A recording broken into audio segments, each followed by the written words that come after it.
چرا نمره بسیاری در آزمون B2 یا ساینس توی شرایبن کم میشه یا حتی B1 به ویژه آزمون ترک یا ÖST گوته کمتر بستگی داره کجا آزمون بدیم.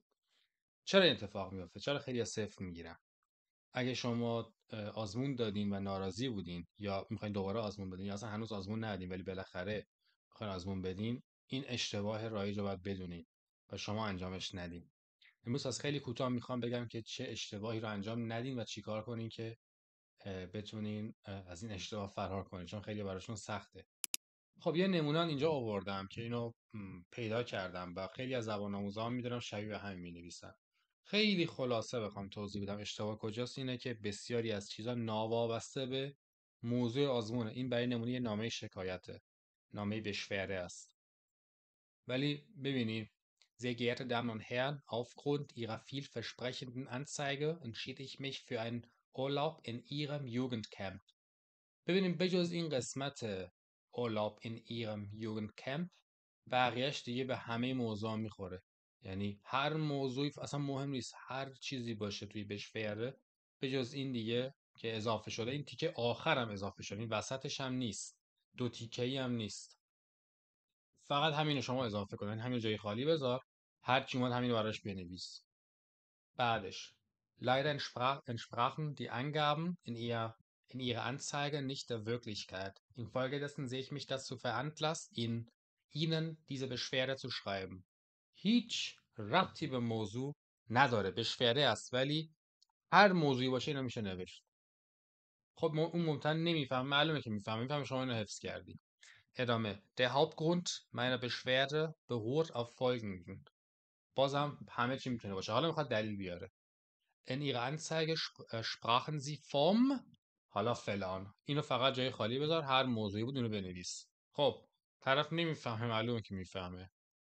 Vor Ort muss ich allerdings feststellen, dass sich in dem Camp hauptsächlich Deutsche aufhielten. اوکی، این تیکه از این دست به بعد دیگه اینجوری نیست، از اینجا بعد از خودت بنویسی.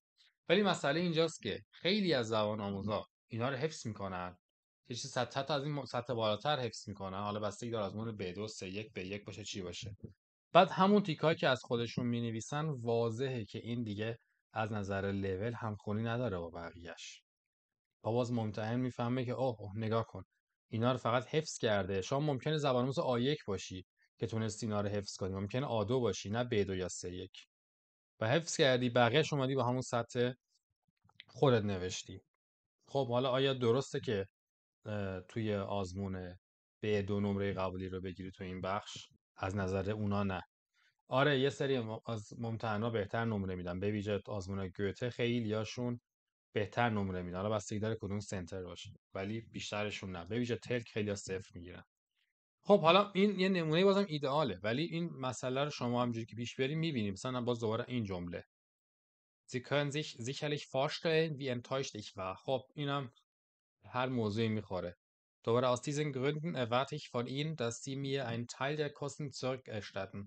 هر موضوعی باشه میخوره. 50% halte ich in diesem Fall für angemessen. هر چی باشه میخوره. حالا درصدش شما میتونی عوض کنی.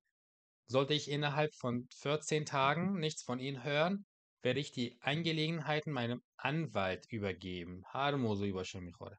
Ich hoffe allerdings nicht, dass es dazu kommt. بازم تا آخر هر موضوعی باشه میخوره. این کسی که اینو بنویسه مثلا آره این تیکش از خودش میشه گفت نوشته، این تیکه هم که خب تو صورت سوال اضافه کرده، اسمش هم نوشته، بقیهش دیگه کپی پیست. خب اون ممتحن معلومه که میفهمه و خود من اگه بخوام به این کسی که اینو نوشته نمره بدم، نمره قبولی نمیدم احتمالا. بریم خدا رو شکر کنیم من چیز نیستم. آره خب چیکار کنیم حالا؟ اوکی حفظ میکنین، حفظ کنین. خب البته درسته که این کار نکنین، ولی اگه وقت نداری، مثلا هفته دیگه آزمون داری، میگن همه رو حفظ کردم حالا چیکار کنم، برم بیفتم؟ نه، یه ترفند میشه انجام داد که از این در برید.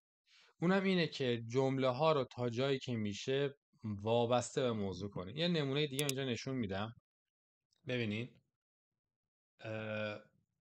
مثلا اینجا خب این تیکه über mein Aufenthalt in ihrem Jugendcamp، دست کم موضوع وسطش اومده. که میخواد نارضایتیشو بیان کنه. مهم. یا مثلا اینجا این واژه دست کمپ.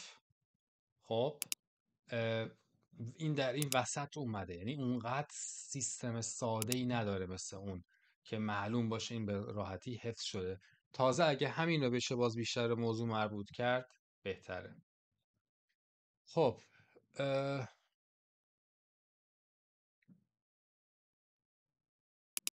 مثلا این تیکر رو اگه ببینیم از اینجا تا اینجا دیگه مربوط به موضوعه، هیچ چیزی نیست که برای همه چی بتونه بیاد. مهم. هرچند بازم از اینم بهتر میشه نوشت. یه نکته مثبت دیگه که هست اینه که اون چیزهای خیلی کلیشه‌ای، یه سری جمله ها هست خیلی کلیشه، یعنی همه زبان آموزا همونو مینویسن. برای نمونه همین Der Hauptgrund meiner Beschwerde beruht auf folgenden. Ja, in ihrer Anzeige. Also اینم باید باشه in ihrer Anzeige.